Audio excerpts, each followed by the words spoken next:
Bonjour et bienvenue sur l'espace dédié au site mécaniqueuniverselle.net, le site qui s'efforce de démontrer que l'humanité dans son ensemble évolue vers son ultime perfection. Donc nous sommes dans un mouvement d'évolution vers un but, vers une finalité. Depuis que nous nous sommes séparés des autres primates, il y a quelques millions d'années, nous évoluons sans le savoir, nous travaillons tous les êtres humains qui arrivent sur cette planète et qui appartiennent à l'humanité, et nous appartenons tous à l'humanité, nous travaillons tous de façon directe ou indirecte, par le bien comme par le mal, etc. Tout contribue à conduire l'humanité vers son ultime perfection. Évidemment, il vaut mieux choisir le bien que le mal pour construire, mais les deux, malheureusement, travaillent à cette, ou disons pas fatalement, travaillent à ce perfectionnement. Donc cette perfection dont je parle, concerne les siècles qui viennent. Il faudra encore 2, 3, 4, 5 siècles, peut-être davantage, peut-être 10 siècles, peut-être un siècle simplement, je ne sais pas. L'accélération du temps et la prise de conscience de ce que nous réalisons sera déterminante pour l'évolution. Si on prend conscience, si l'humanité prend conscience scientifiquement, hein, voilà, il faut pas que ça soit juste, moi ce que je propose c'est une théorie, mais une analyse de l'évolution, et donc je subodore que l'évolution de l'humanité va vers sa perfection. J'essaye de le démontrer de façon rationnelle, mais évidemment c'est uniquement les scientifiques et la société humaine qui choisit, qui confirment les théories. Voilà, c'était valable pour la théorie de l'atomisme. Elle a été imaginée à l'époque des Grecs, et puis un jour, les chercheurs se sont penchés sur le cas et ont dit, ben oui, cette théorie, elle tient, on peut disséquer ça, on peut appeler ça un atome, etc. Et donc, voilà. Donc, c'est souvent comme ça la création dans l'humanité. Alors, parfois, ça marche, parfois, ça marche pas. Hein. Peut-être, c'est pas peut-être, il s'avérera que c'est autre chose. Je n'y crois pas. Je pense vraiment que l'humanité va vers sa perfection. J'en suis absolument convaincu.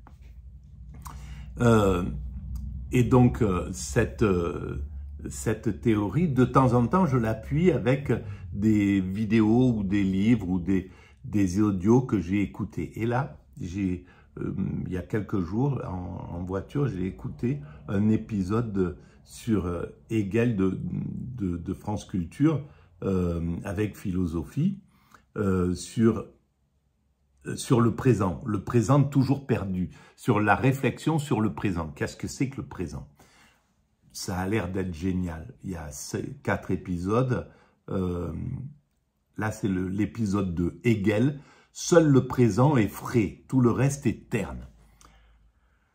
Alors, rien que cette idée, elle est grandiose. C'est clair que le présent, c'est la vraie réalité, c'est la seule réalité qui existe. On vit hors du présent. Par exemple, là, je fais cette vidéo, mais dans ma tête, il y a déjà le futur. Il y a le futur qui est là, qui est présent. C'est-à-dire, quand j'ai fini cette vidéo, je sais qu'il faut que je la mette en ligne. Donc tout ça, ça occupe mon esprit. Ça me met dans cet état d'intranquillité. Je sais qu'après, j'ai des courses à faire. J'ai un colis à expédier. J'ai des gens à retrouver à midi. Voilà. Donc, tout ça, ça occupe mon esprit. Donc, mon esprit n'est pas dans le présent absolu. Il est constitué de ce présent qui n'est pas présent et de l'avenir. Et en plus du passé, parce que j'ai un petit peu mal à la tête. Le passé d'hier me pose un petit problème, là, aujourd'hui. Donc, il y a ce passé, il y a tout le poids comment on appelle ça, de l'inconscient, des choses qui sont inconscientes que j'ai vécues dans mon enfance et qui impliquent ma façon de parler, par exemple, ma façon d'agir qui est un peu agitée, cette intranquillité, etc., etc. Donc, tout ça fait que ce présent absolu, je n'y suis pas. Et je n'y suis pas parce que si j'y étais, je serais en état d'extase. Parce que être dans le présent absolu sans référence passé, futur, c'est être dans l'état d'extase, c'est-à-dire un état de contemplation absolue. Mais ça veut dire que tout le reste est aboli. J'ai plus de référence sur le futur, j'ai plus besoin de m'intéresser, j'ai rien à faire dans le futur. Le futur se déroule, je suis là, je jouis de cet instant, je jubile parce que c'est un état de plaisir intense, d'être dans ce présent absolu. Donc je jubile, je suis dans cet état de jouissance permanente, je suis en contemplation et je laisse se dérouler ce présent. Je suis présent là, dans une minute je serai toujours présent, dans une heure je serai présent, et en fait tout va se dérouler comme ça. Et les choses vont se dérouler automatiquement, sans que je les anticipe. Quand il arrivera, il est 9 h, quand il arrivera midi, si c'est le moment où je dois manger, mon horloge biologique me mettra devant quelque chose à manger ou me trouvera quelque chose à manger, etc. Si c'est quand ça sera l'heure de dormir, mon horloge biologique gérera ça. Je n'anticiperai rien, je n'y penserai pas. Mon corps vivra automatiquement. C'est une sorte, c'est ce que j'ai vécu dans cette expérience extatique que j'ai fait au tout début de la mécanique universelle, 2 ou 3 mois après avoir découvert cette théorie-là. L'humanité est destinée à atteindre sa perfection.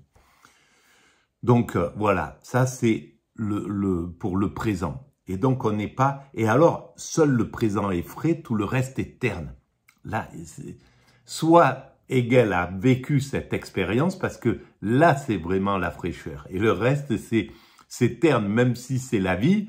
Là je suis hors du présent, là je suis dans l'ego, je suis dans la vie ordinaire. Il y a la vie ordinaire, la conscience ordinaire, l'état de conscience ordinaire et l'état de conscience extatique. Voilà, il n'y a que ces deux positions.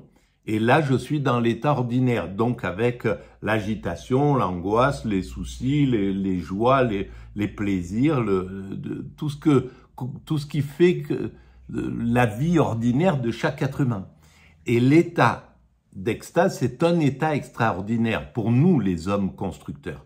Nous qui construisons l'humanité future, donc cette perfection, nous n'avons pas droit à cet état extatique. Il est compliqué, il est difficile, il nous arrive de temps en temps accidentellement, ou alors il y a quelques sages, il y a toujours eu, depuis des milliers d'années, des êtres humains qui ont voulu expérimenter cet état de nirvana, d'extase, d'éveil, peu importe comment on l'appelle, de bhakti, de souverain bien, je sais pas. Voilà, les Platon, à travers les mystères,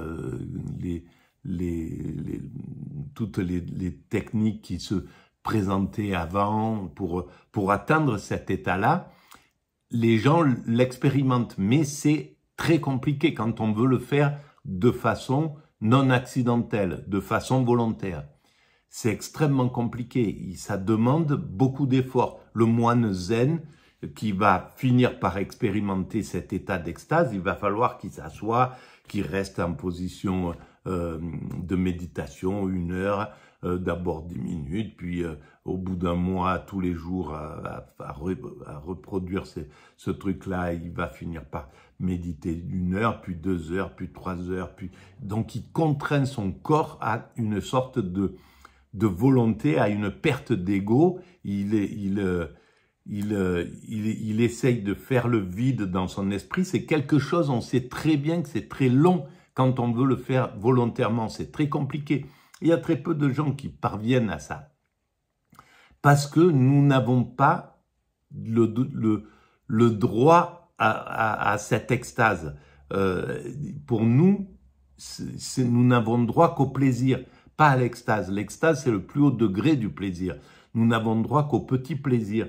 La récompense pour notre travail, pour le fait de construire cette perfection, pour nos futurs descendants, dans quelques siècles, quand on aura atteint cet état de perfection, ben on y aura tous travaillé à ce paradis qu'on aura construit pour l'humanité future.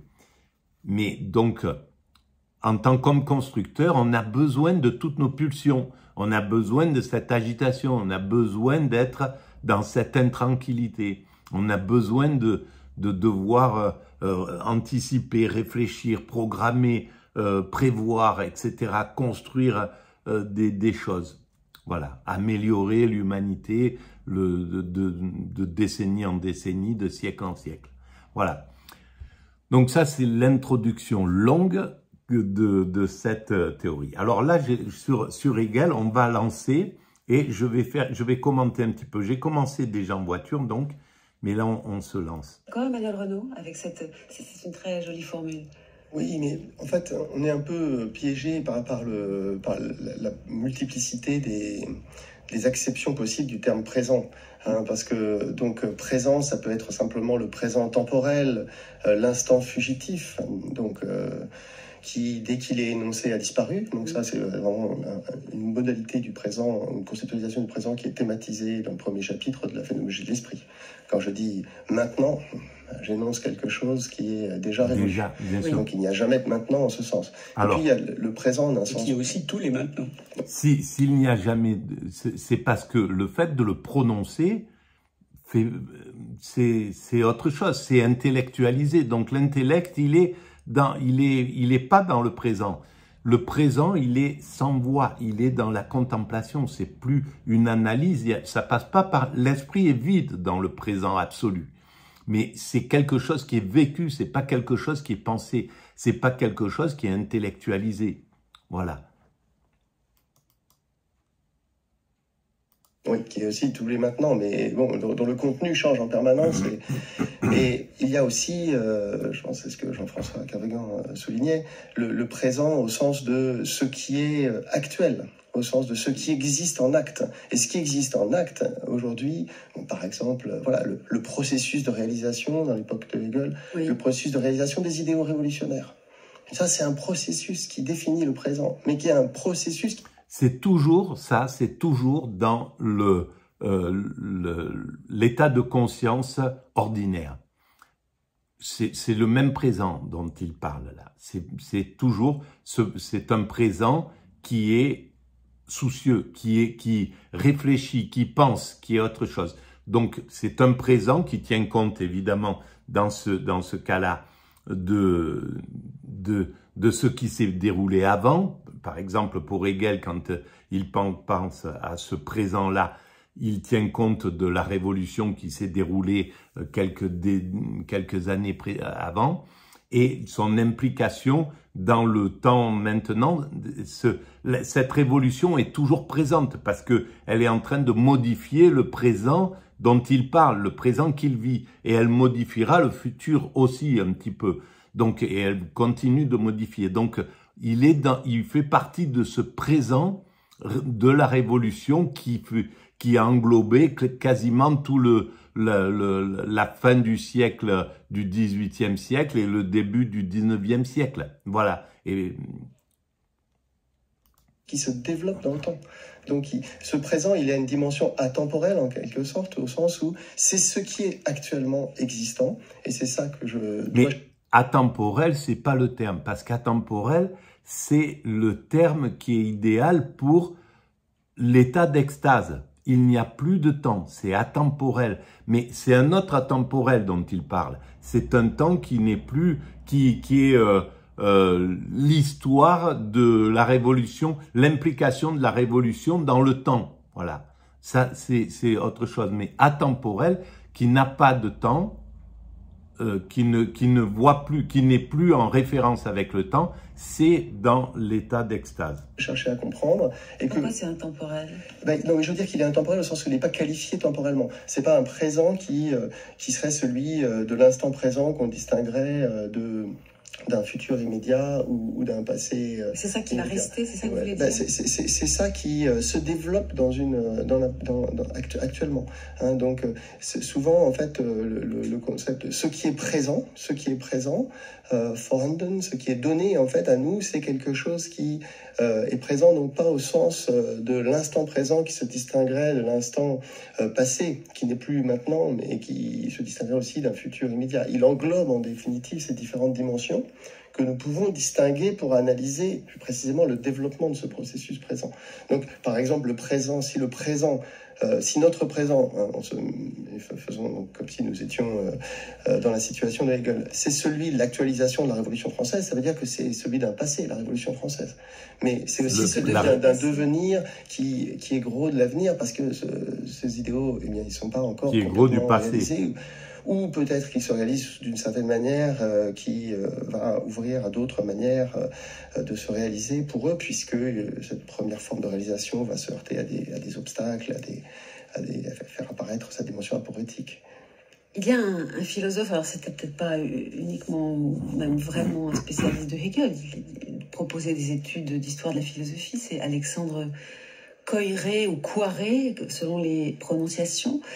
Et en 1961, dans ses études d'histoire de la pensée philosophique, il disait que le maintenant, puisque vous avez employé cette expression, le maintenant du présent, chez Hegel, est dirigé. Il a une direction. Et au fond, ma question, c'est est-ce que ce qu'il y a à penser dans le présent, ce n'est pas sa direction? Plus que le présent lui-même, il y a des choses qu'on va laisser de côté, le fugitif, disiez-vous. Mais Hegel fait partie de ces penseurs qui croient qu'il y a une direction. On peut ne pas le croire, hein, mais lui, il le croit. Vous seriez d'accord de dire les choses ainsi Alors, et c'est là où on voit la pertinence fulgurante de cette philosophe, on peut le dire, Géraldine Mühlmann. Parce que c'est la phrase, c'est la question fondamentale. Il y a du sens à l'évolution de l'humanité pour Hegel ou pas. Et évidemment que pour lui, il y a du sens à l'évolution de l'humanité.